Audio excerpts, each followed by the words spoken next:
नमस्कार साथियों, मैं आनंद पाटीदार साक्षी कंप्यूटर धार से।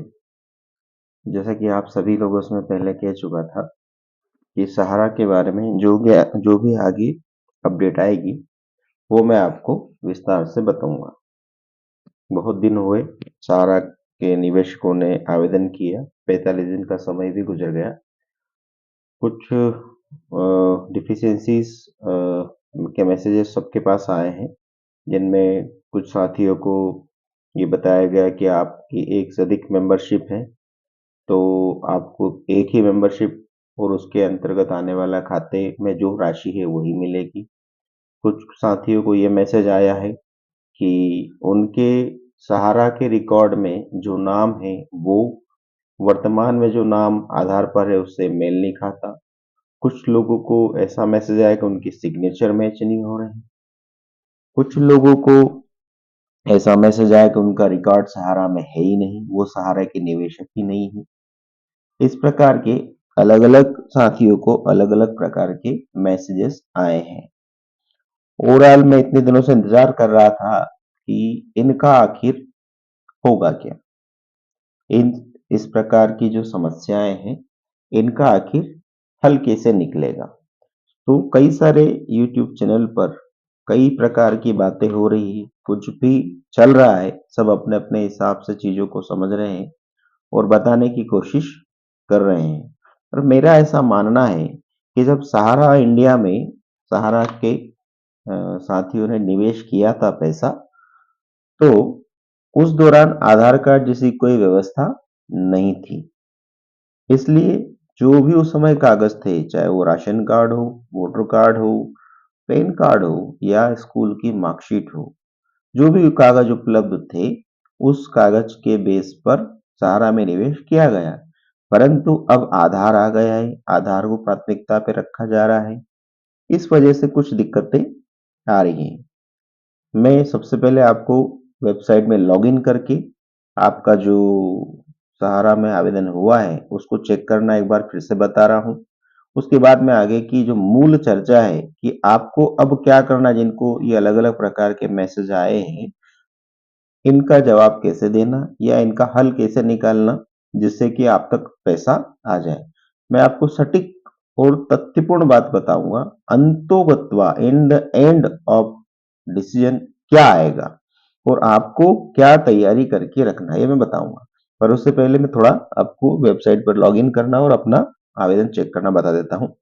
गूगल पे जाना है, हमें यहाँ लिखना है mock refund, MOCREFUND, mock refund लिखकर आप एंटर कर देंगे तो आपके सामने इस प्रकार से ये सेंट्रल रजिस्ट्रेशन कोऑपरेटिव सोसाइटी वाला मैसेज आएगा। आप यहाँ क्लिक करें, ये आ जाएगा। जिन लोगों ने आवेदन कर लिया है वो जमाकर्ता लॉगिन पर जाएं। जैसे कि यहाँ नीचे लिखा हुआ है पहली बार में, अभी जब हम लॉगिन करेंगे ये कस्टमर केयर नंबर भी दे रखा है, यदि आप लोग चाहे तो यहाँ पे कॉल करके बात कर सकते हैं, यदि फोन उठा ले तो। वैसे उठाते नहीं, मैंने बहुत ट्राई किया है।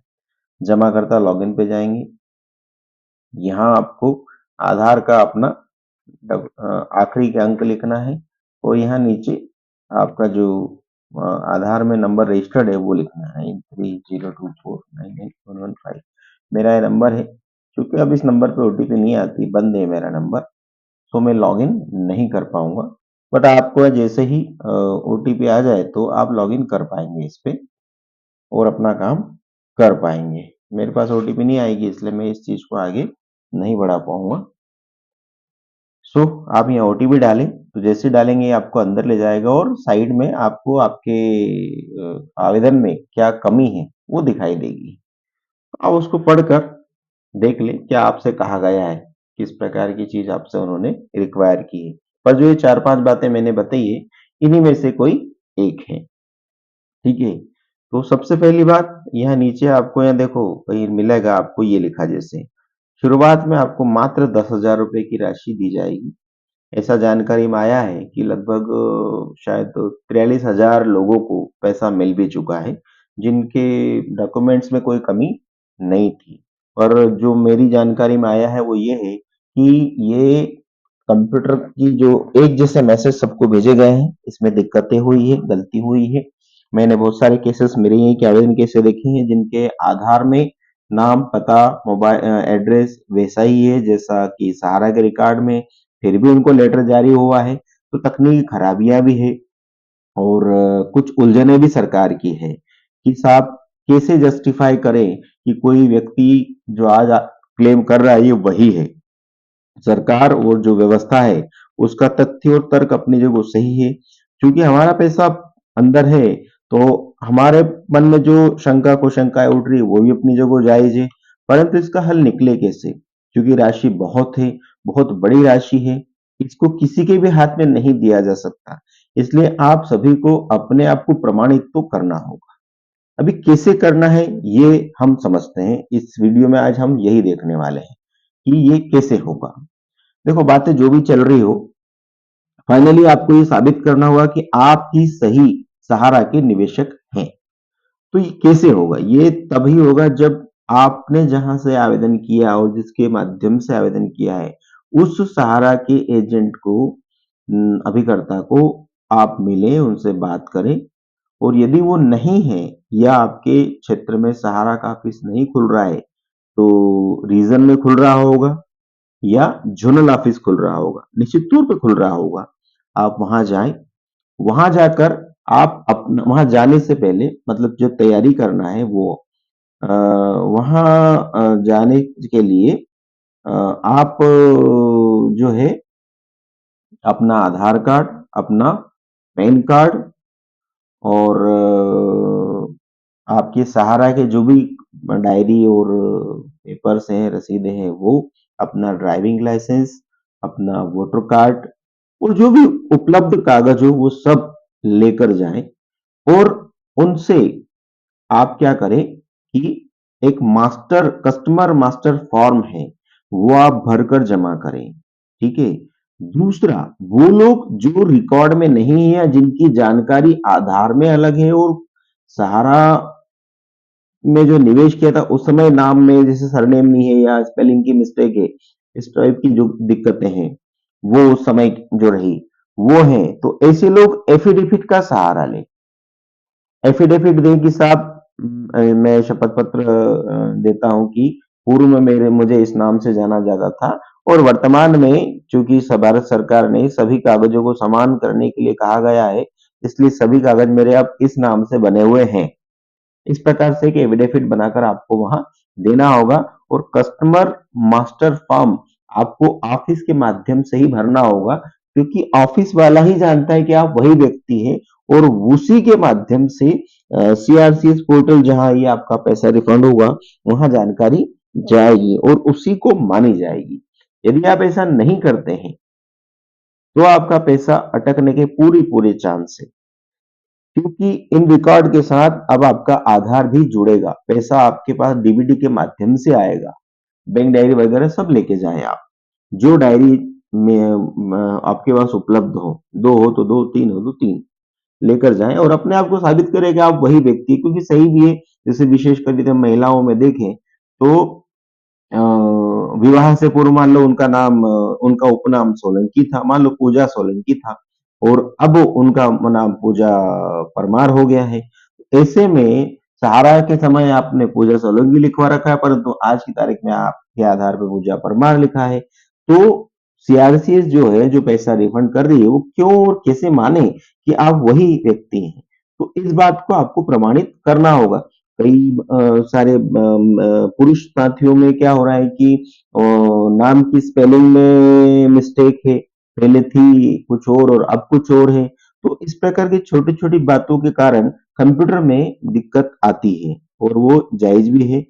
इसलिए आप अपना पक्ष रखें और इसके लिए सबसे बेहतर और सही और सटीक तरीका है कस्टमर मास्टर फॉर्म। मतलब आपका एक फॉर्म भरा जाएगा सहारा के ऑफिस, रीजन ऑफिस या जनरल ऑफिस द्वारा, जिसमें आपका नाम, आपका आधार कार्ड, आपका पैन कार्ड, जितने भी डिटेल है ये उनके माध्यम से वहां भेजी जाएगी और इन लोगों को पैसा वापस आएगा। सो आप इस चीज को करें, आधार सीडिंग होगी उसके बाद ही आपका पैसा आप तक पहुंचेगा, नहीं तो नहीं आने वाला है। और रही बात कितना आएगा, तो 10,000 रुपये आने का था। कुछ साथियों में ये चर्चा है कि 45 दिनों में पैसा आने का कहा था। नहीं, गलत बात। 45 दिनों के अंदर आपके पेपर चेक होंगे। चेक होने के बाद आगे की प्रक्रिया चालू होगी। 45 दिन हो गए हैं, पेपर की चेकिंग लगभग पूरी हो चुकी है। जिन जिन कागजों में जो जो कमी थी, उन कागजों की कमी के बारे में सबको बता दिया गया है। एक निश्चित अवधि के अंदर आपको अपनी सभी कमियों को पूरी करना ही है, यदि आप अपना पैसा वापस चाहते हैं तो, अन्यथा अटक जाएगा। चुनाव का साल है और कुछ होना जाना नहीं है। क्या कुछ साथियों को सुनने में आ रहा हम कोर्ट केस करेंगे, ये वो। आप ध्यान से बारीकी से बात को देखेंगे और समझने की कोशिश करेंगे तो पाएंगे कि उस समय की जानकारी और आज की जानकारी जब अलग अलग होगी तो क्यों आपको वही व्यक्ति माना जाए। क्योंकि सहारा का ऑफिस आपको पैसा रिफंड नहीं कर रहा है। यदि सहारा का ऑफिस आपको पैसा रिफंड कर रहा होता तो इतनी दिक्कतें नहीं आती। पर चूंकि पैसा गवर्नमेंट के माध्यम से आपको वापस किया जा रहा है और गवर्नमेंट आपको अभी नहीं जानती, तो आपको साबित करना होगा और नाम और स्पेलिंग में बदलाव हुए हैं, इस कारण से दिक्कतें होना लाजमी है। तो आप इस बात का विशेष ध्यान रखें। अपने अपने Aadhaar card, PAN card, voter ID, bank diary, ration card, जो भी उपलब्ध कागज हो वो, प्लस आपके सहारा के जो कागज है वो लेकर सहारा के ऑफिस, सहारा के रीजनल ऑफिस या सहारा के जोनल ऑफिस में जाकर अपना कस्टमर मास्टर फॉर्म भरे। दूसरा, जितने भी सहारा के एजेंट हो, चाहे वो आपका वाला एजेंट ना हो, कोई और हो, तो आप उसको फोन लगाएं, उसको बोले कि हमारा कस्टमर मास्टर फॉर्म भरवाएं। उनके पास सारी जानकारी, सारे एड्रेसेस, सारे अधिकारियों का नाम नंबर बिल्कुल है। पर ये लोग क्या है, जब इन्होंने फॉर्म भरवाया था, आपका निवेश करवाया था, तब इनको पैसे मिलना थे, कमीशन मिलना थे, तो इन्होंने रुचि ली और आपका काम किया। आज इनको आपकी जरूरत नहीं है। हो सकता है सभी अभिकर्ता ऐसे न हो, लेकिन कुछ ऐसे मेरे संपर्क में आए हैं जिनसे मैंने कोशिश करी जानने और बात करने की, तो उन्होंने रुचि नहीं ली। बोले आपको इतनी जल्दी क्यों पड़ी है।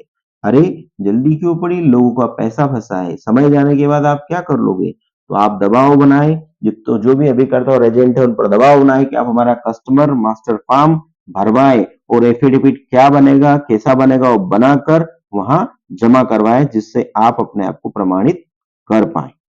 यदि मेरी जानकारी आपको अच्छी लगी हो तो मेरा चैनल है साक्षी कंप्यूटर धार, उसको आप सब्सक्राइब करें, लाइक करें और शेयर जरूर करें, ताकि और भी साथियों तक सही जानकारी पहुंचे। और भी मैं इस बारे में संपर्क में हूं, यदि मुझे कोई जानकारी मिलती है तो मैं आप तक जरूर उस जानकारी को भेजूंगा। चैनल सब्सक्राइब करके रखेंगे तो मेरी जानकारी आप तक तुरंत पहुंच जाएगी। पोर्टल फिर से चालू हुआ है। पोर्टल के ऊपर आप देख रहे होंगे आधार सीडिंग की प्रक्रिया। यहाँ कुछ जरूर नया आया है, इसमें क्या है, कैसा होगा, क्या होगा, वो अभी देखने की बात है। देखते हैं आधार सीडिंग के लिए वो क्या क्या दे रहे हैं। आप खुद भी इसको खोल कर देख सकते हैं, शायद ये आपको हिंदी में भी मिले। ये देखो, इन्होंने कुछ फॉर्म दिया है। वैसे आप इस फॉर्म को पढ़ेंगे तो आपको दिखेगा, ये application for linking seeding Aadhaar number and receiving benefit of bank account NPCI में। ये मैपिंग के लिए दे रखा है कि भाई आपके खाते पे डीबीटी चालू होना चाहिए। हालांकि इसकी जरूरत अब नहीं है, क्योंकि जब आप आवेदन करते हैं तो वो पहले ही डीबीटी चेक करता है। यदि आपकी डीबीटी करी हुई है तो ही वो आपको आगे बढ़ाता है, नहीं तो वहीं रोक देता है। तो ये इस फॉर्म का अब कोई मतलब नहीं है, इसका कोई मतलब अब नहीं रह जाता। तो ठीक है, बाकी इधर ऐसा कुछ विशेष है नहीं। बस आप अपने अपने जो क्षेत्र में अभिकर्ता है, चाहे वो आपके वाले हो, कोई और वाले हो, कोई और हो, उनसे संपर्क में रहे और जनरल ऑफिस, रीजनल ऑफिस का एड्रेस अपने अपने क्षेत्र में ढूंढे और वहां जाकर आप उनसे बात करें। उनको आगे से लिस्ट भेज दी गई है, कब से भेज दी गई है। यदि वो आनाकानी करते हैं, टालाटोली करते हैं, तो आप दबाव बनाए या जो भी आप कार्रवाई कर सकते हैं करें, लेकिन आप कस्टमर मास्टर फॉर्म और एफिडेविट ही अंतिम उपाय आज है और कल भी यही निकल के आएगा। कोई कुछ भी कह रहा हो, यही एक लास्ट तरीका है अपने आप को प्रमाणित करने का। क्योंकि जब भी कभी ऐसी बात आती है, जब हम पासपोर्ट भी बनाते हैं तो वहां पर भी सामान्य लोकल न्यूज़पेपर में और नेशनल न्यूज़पेपर में प्रेस विज्ञप्ति जाहिर सूचना दी जाती है। पूर्व में मुझे इस नाम से जाना जाता था, वर्तमान में मुझे इस नाम से जाना जाता है। और इस प्रकार के शपथ पत्र को, इस प्रकार की जाहिर सूचना को कोर्ट भी मान्य करता है। इसलिए आपको आप एफिडेविट और कस्टमर मास्टर फॉर्म का सहारा लेना ही पड़ेगा, अन्यथा आपका पैसा अटक सकता है, ऐसा मेरा मानना है। धन्यवाद।